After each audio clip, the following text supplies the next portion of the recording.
Muy bien. Buenas tardes. A continuación, iniciamos entonces la grabación para la ayuda a memoria de la clase de macroeconomía. El tema será frases económicas respecto al documento creado por el doctor García Cal. En el cuadro siguiente estarán anotándose los nombres de las personas que participan en la reunión para que la presentación posteriormente sea entregada en manos de la licenciada auxiliar. Frase número 1. El mercado mundial está dominado por la globalización, que no es otra cosa que el resultado del proceso de integración internacional de los mercados de bienes, servicios y factores. Al respecto, puedo decir que esto se debe en gran medida al desarrollo tecnológico y de logística. Lo conversamos con un amigo hace mucho tiempo. Directamente eso está relacionado con cómo se hizo con mucha más facilidad la posibilidad de realizar intercambio entre productos y servicios de distintas áreas. Por ejemplo, el Internet es, un ejemplo, es una gran ejemplificación de cómo la globalización puede modificar mucho la forma en que se entregan bienes y servicios. Tanto que incluso actualmente existe un gran mercado al respecto sobre el intercambio de bienes desde China para Guatemala, por ejemplo, con la aplicación de Temu. En fin, ¿qué más quiere comentar?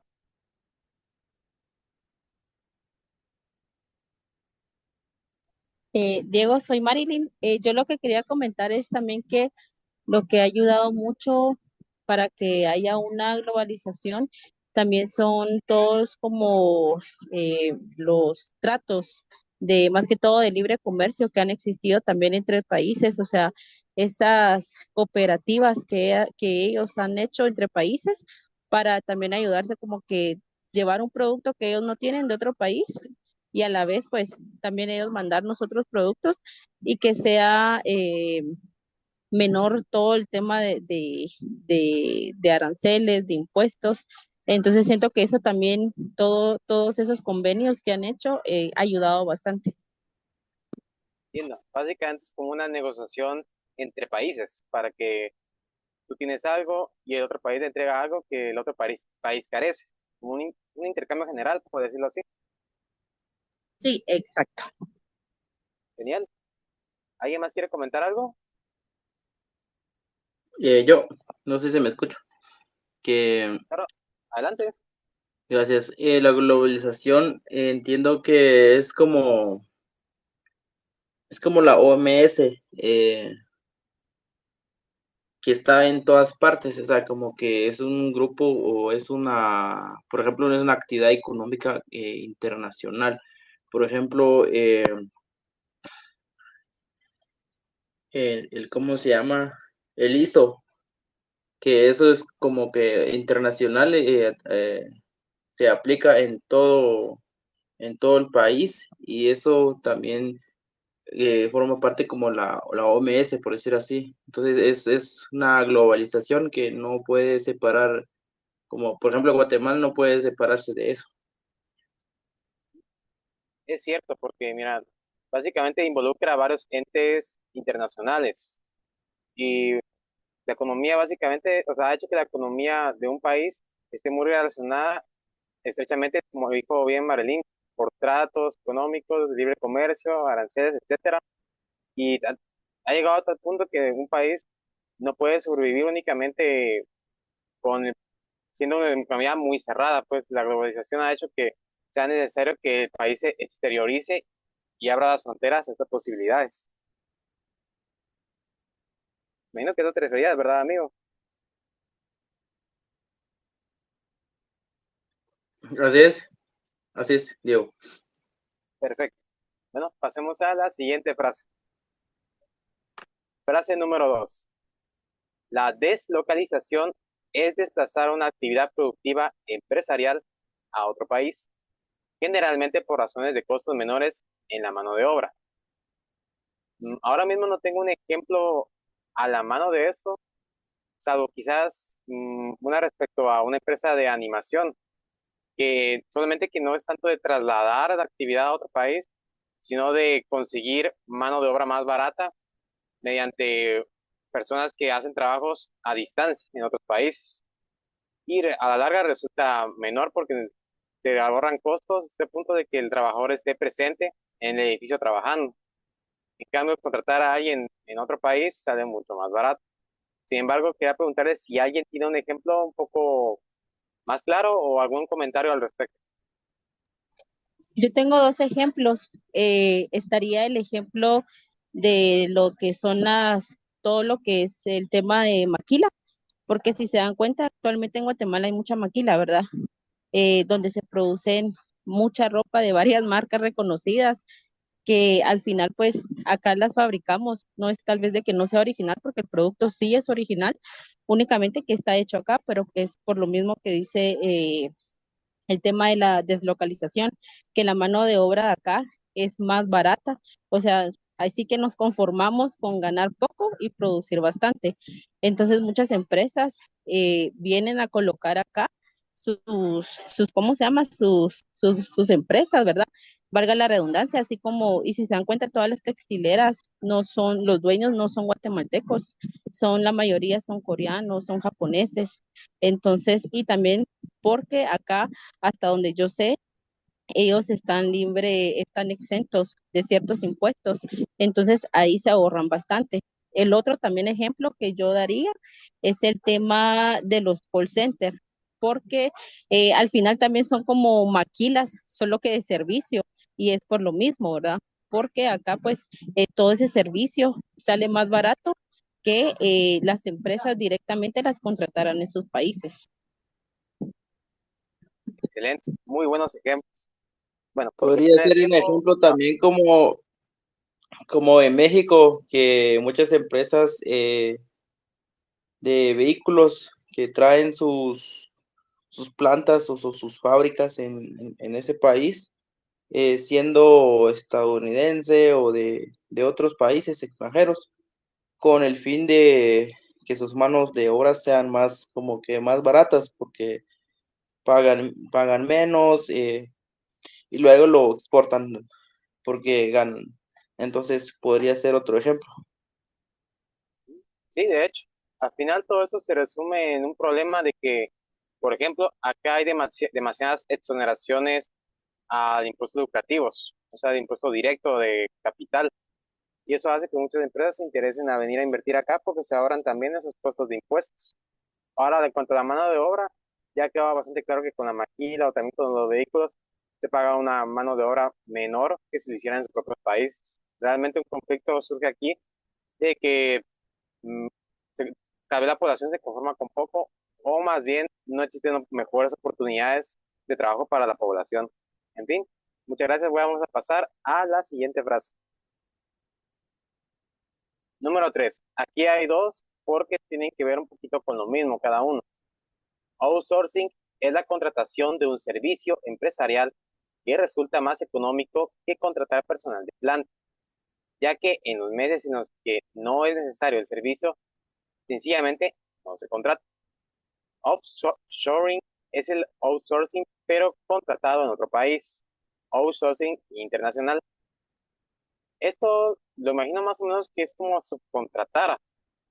No sé si ustedes están viendo Administración de Operaciones 3, pero es cierto que muchas veces subcontratar le resulta más fácil a una empresa contratar para, digamos, para cierta cantidad de producción que tener que em, desarrollarlo ellos mismos con tiempo de horas extra o otras medidas. En este caso bien podría estar relacionado con el ejemplo anterior. Simplemente se buscan mejores opciones porque sale más económico en mano de obra o bien por otras razones para ahorrar costos. También va relacionado, por ejemplo, con la búsqueda de mano de obra más calificada que tal vez podría no estar disponible en el propio país. Por ejemplo, cuando mencionaba el ejemplo de las casas de animación, miren así, los trabajadores, aquí no hay industria de dibujos animados, pero las personas que estudian animación por cuenta propia esperan conseguir un empleo y entonces llegan a estas empresas de otro país y les dan la oportunidad para trabajar. Hasta cierto punto es como un beneficio a nivel micro, pero debemos pensar cómo esto afecta de manera general a la población. En fin, ¿alguien tiene algún comentario al respecto? Yo iba a dar un ejemplo para lo que es lo del outsourcing, que si se dan cuenta, varias empresas, tal vez que no sean tan grandes, tal vez son medianas, por no contar a veces con áreas muy grandes de recursos humanos, contratan a unas terceras, ¿verdad? Para que les hagan todo ese trámite, desde reclutamiento hasta la contratación o algunas otras capacitaciones que tal vez ellos no puedan dar, entonces las contratan a un tercero. Ese sería un ejemplo. Y de igual manera, también otro ejemplo sería todo el tema de delivery ahora. Si se dan cuenta, pues ya los restaurantes adicional al personal que ellos tienen para manejar todo lo de los envíos, contratan a otras empresas, pero porque ya no se dan abasto, ¿verdad? Entonces ahí serían como que dos ejemplos para lo que es el outsourcing. Muy buenos ejemplos. Por razones de tiempo, voy a pasar a la siguiente frase. Número 4.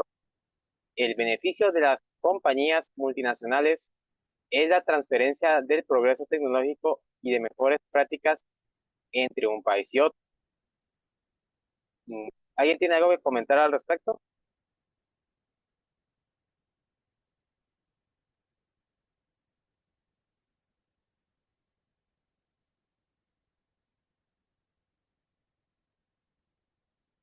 Bueno, en este caso, lo que yo imagino, por ejemplo, es Estados Unidos trayendo la industria de los motores.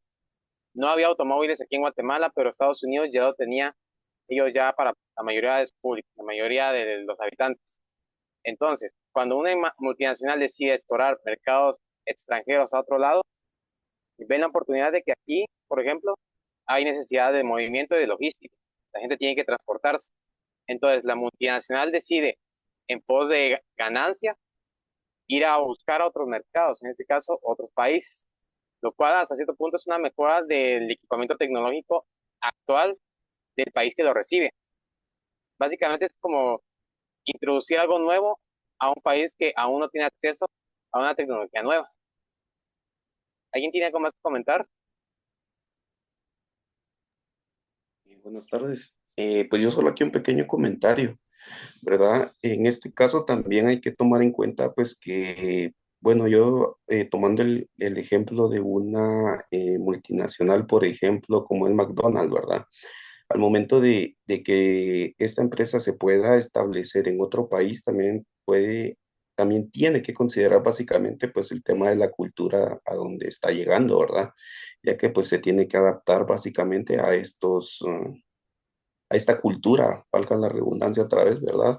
Porque básicamente la comida acá en Latinoamérica, si se puede decir así, es muy distinta a la que puede existir en otro continente, ¿verdad? En otro país. Es cierto. De hecho, aquí puede suceder bastantes cosas curiosas. Por ejemplo, que en el choque de cultural, la multinacional se da cuenta que aquí no puede tener competencia, por lo tanto el mercado resulta más bien contrario a los intereses de ellos.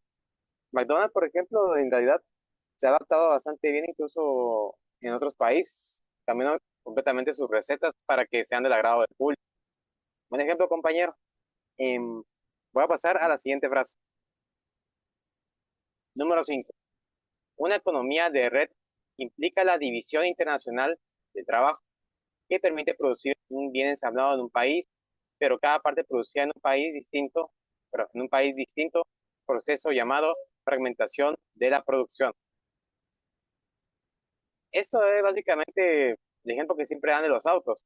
Las llantas se hacen en China, tal parte frontal se está haciendo en Japón, otra parte en Estados Unidos, y todo se ensambla, digamos, en un taller de Guatemala.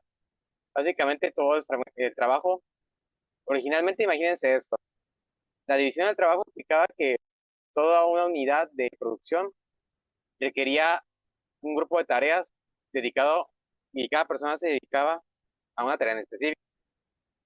Ahora bien, gracias a la división internacional, implica que necesariamente ese trabajo ahora puede ser entre personas de distintos países. Un grupo de personas de un país, de país A, digamos, se dedica a formar las llantas. De país B hace la parte del motor. País C se dedica completamente a la parte externa, qué sé yo. Pero lo interesante de esto es cómo es posible que cada fragmento de trabajo pueda ser trasladado a otro país y al final los costos resultan siempre, hasta cierto punto, ser menores que incluso si lo tuvieran ellos mismos en su propio país. No sé si alguien más quisiera comentar algo al respecto. Sí, un ejemplo podría ser como también las empresas las empresas móviles, por decir así, como de Apple, de Samsung, que tiene sus chips de otro país, por ejemplo de China, y lo fabrican en Estados Unidos, y así hacen como cierto, ciertos productos que no son como que producidos en China, por ejemplo, pero el dispositivo lo necesita, entonces lo fabrican en ese país y lo llevan al otro para completar la pieza de algún producto. Específicamente como el ejemplo que le comentaba que la batería de Samsung, por ejemplo, es fabricada en China y el producto es estadounidense. Es cierto. De hecho, se forma ahí algo curioso y es que como que los países empiezan a volver dependientes uno de otro en ese aspecto. Por ejemplo, si a un taller en una empresa le sale más barato que a Taiwán esté produciendo el conjunto de llantas o otras piezas, entonces mejor contratemos a ese país en vez de los productores propios que pueden cobrar más caro. Se dan cuenta, se ahorran costos, pero es muy interesante pensar cómo pues, esto podría afectar a su oportunidad de trabajo y a la economía nacional. Pasaré a la siguiente frase. Número 6. El proteccionismo es una acción de gobierno que consiste en poner un impuesto a la importación, arancel, de un producto, tan alto como sea necesario para que resulte más caro que el precio del mismo producto producido a nivel nacional. Esto lo veo como las actuales guerras que están pasando ahorita, la guerra arancelaria con Estados Unidos, que hasta se volvió un meme, de que aumentaron los impuestos de manera tan exagerada para, no sé si para reducir, para desestabilizar por completo el, la economía de México, que que llevaba el producto a Estados Unidos y de una manera como de querer confrontar aquí la relación económica que existe entre ambos países. No sé si es una medida más política que económica, de verdad que ayude. Porque, por ejemplo, no sé si qué tan útil sería desestimar las importaciones que llegan de un país a otro y salen más baratos. Quizás sea una manera de hacer que la producción nacional se avive, pues quisieran producir más ellos mismos en vez de estar dependiendo de economías extranjeras, creo yo, pero no sé si alguien más quisiera comentar algo al respecto.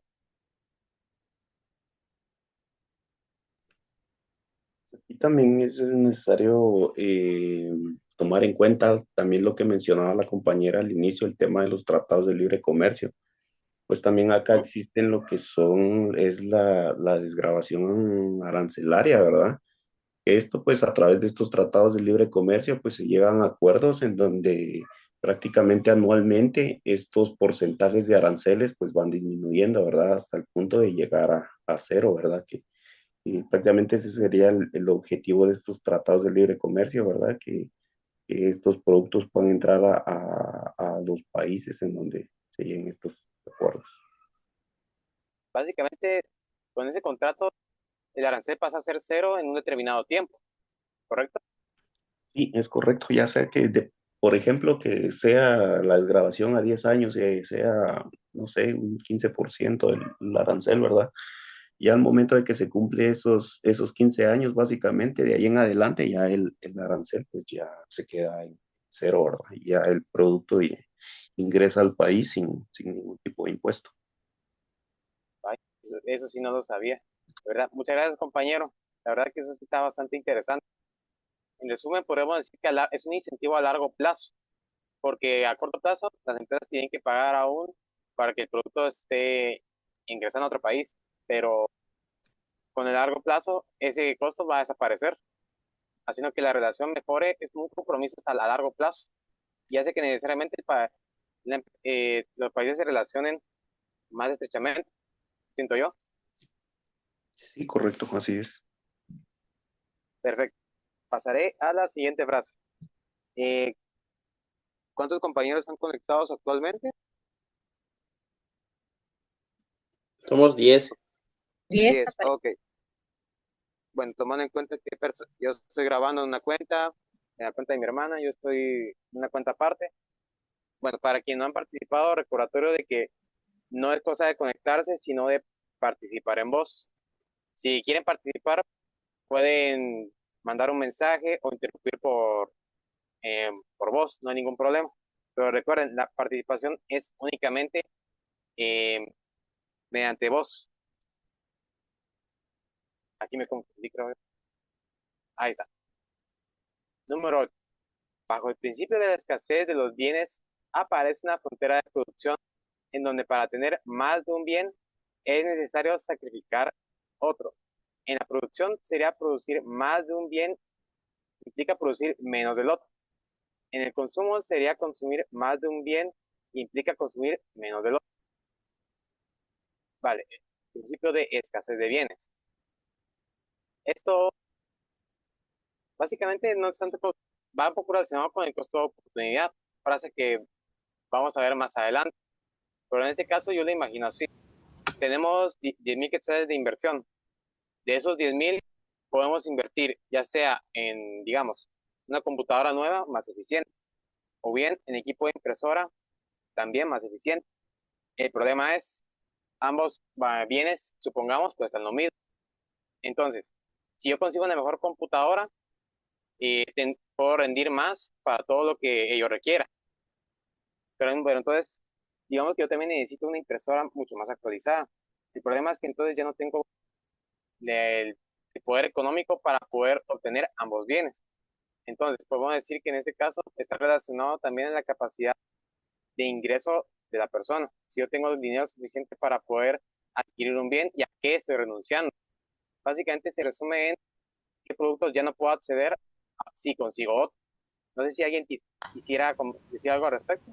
También yo siento que eso de renunciar a un producto o algo se debe, en el caso, digamos, de a la hora que, digamos, un agricultor sembra maíz o café, se debe a la escasez de recursos, así como ya sea la tierra, el medio ambiente, fertilizantes, la mano de obra, ya que obliga a los productores a tomar decisiones que implica sacrificar un bien para obtener más del otro. Entonces también siento que tiene que ver mucho la escasez de los recursos.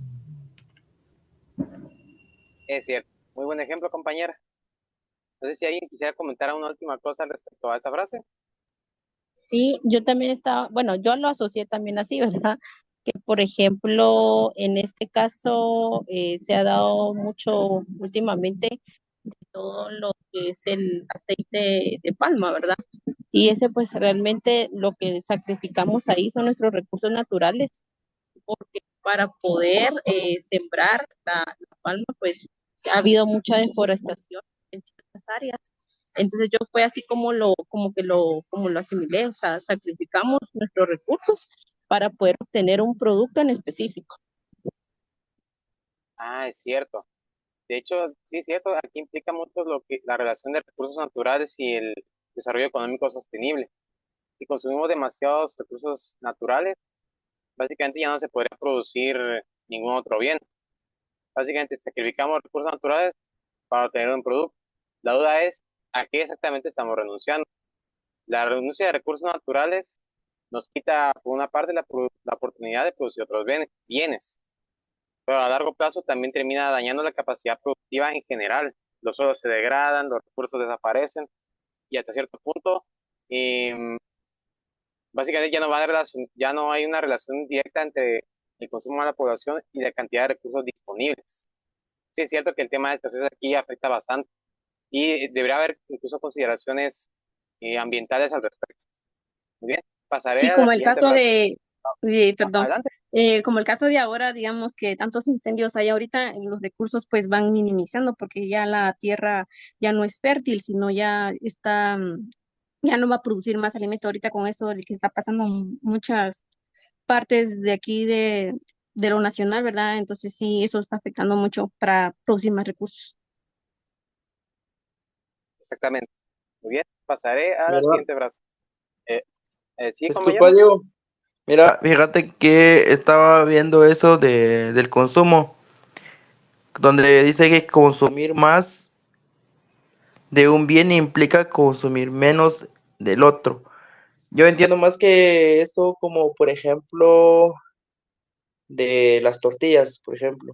Si compramos tortillas, pero no compramos panes, o sea, no consumimos harina, toda la cosa. Entonces estamos como que estamos consumiendo menos harina, pero estamos sacrificando el otro, o sea, como que estamos consumiendo más maíz.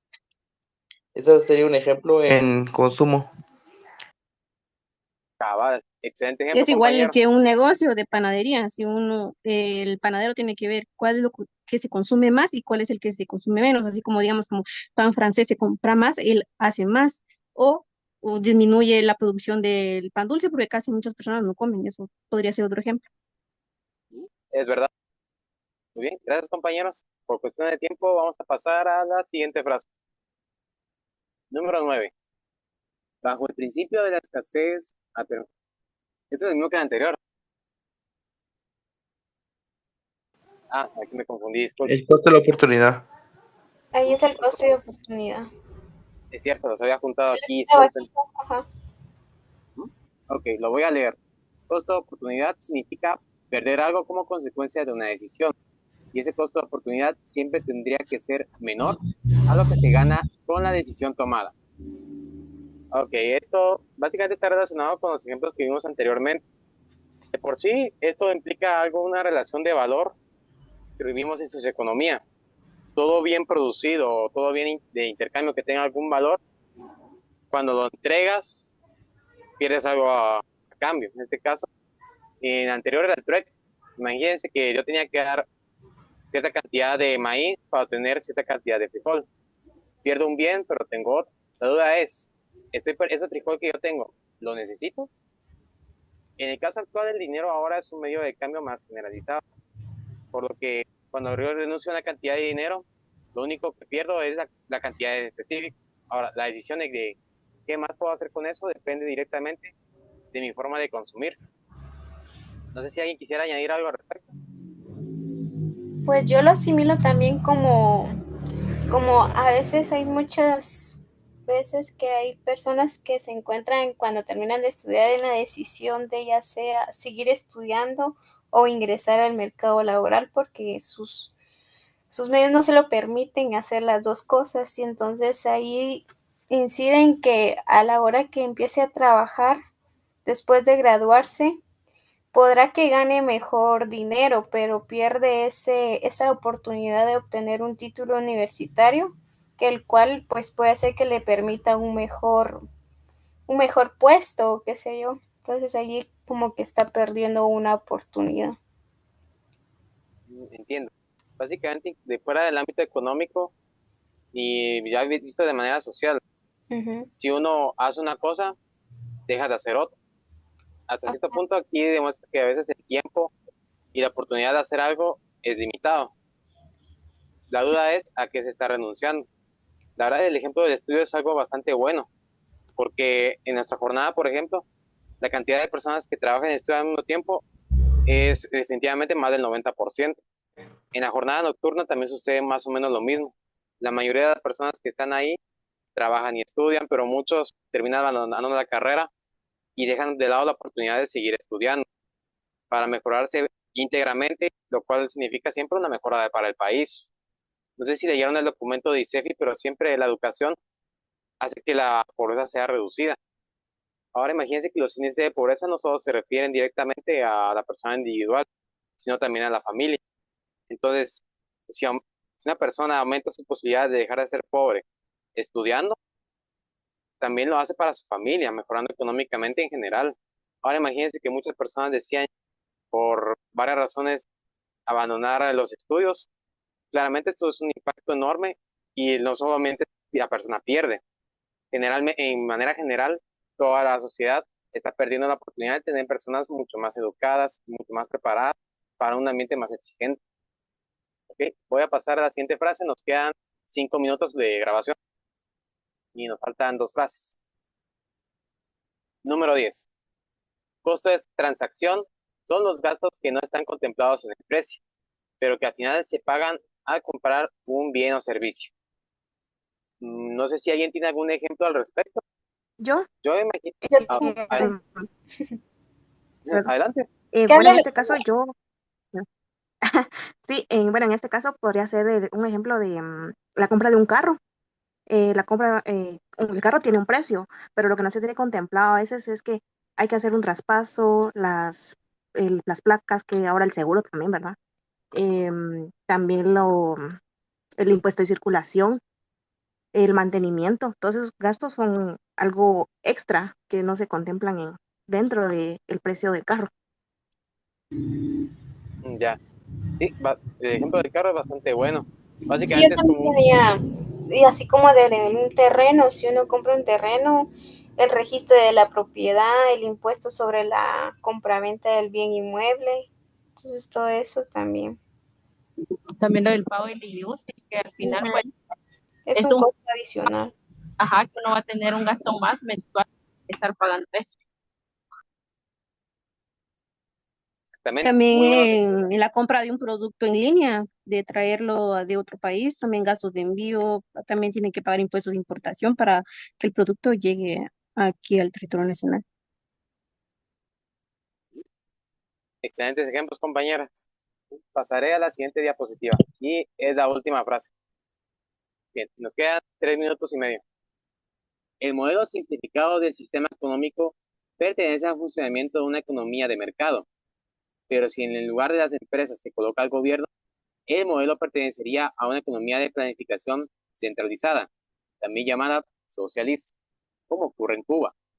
Si se mantiene la intervención de las empresas en el mercado y se combina con la planificación centralizada, entonces se dice que es una economía mixta. Básicamente el eterno debate, capitalismo, socialismo, las empresas dominan o lo hace el gobierno.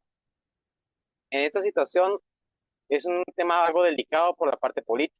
Siempre los conflictos de exactamente qué resulta mejor para la sociedad, si las empresas se manejan por sí solas o si el Estado debe estar ahí para regular. Bueno, quizá no tanto que esté, sino a qué medida. Si debería ser, a final de cuentas, el mercado que maneja la economía por sus propias reglas o el Estado debería ponerle un pero. En lo que a mí respecta, definitivamente puede llegar a ser el caso en que aunque el Estado esté ahí, pues sea una economía mixta, no se respete la ley por falta de transparencia. Por ejemplo, aquí con el exceso de exoneraciones que tienen muchos ingresos de capital, haciendo que al final el poder esté en el empresario, sí, y la empresa y el gobierno está ahí de todas formas, pero no quieren cambiar por completo la forma en que entra ese impuesto directo. A final de cuentas puede tratarse de corrupción, mal manejo de la política fiscal, ignorancia también, pero al final todos terminan pagando. No sé si alguien quisiera agregar un último comentario. Sí, sí. ¿Aló? ¿Ya ninguno? Ya ninguno. Ok. Pues, entonces, en ese caso, la reunión está por terminar. Ahorita vamos a dejar de grabar.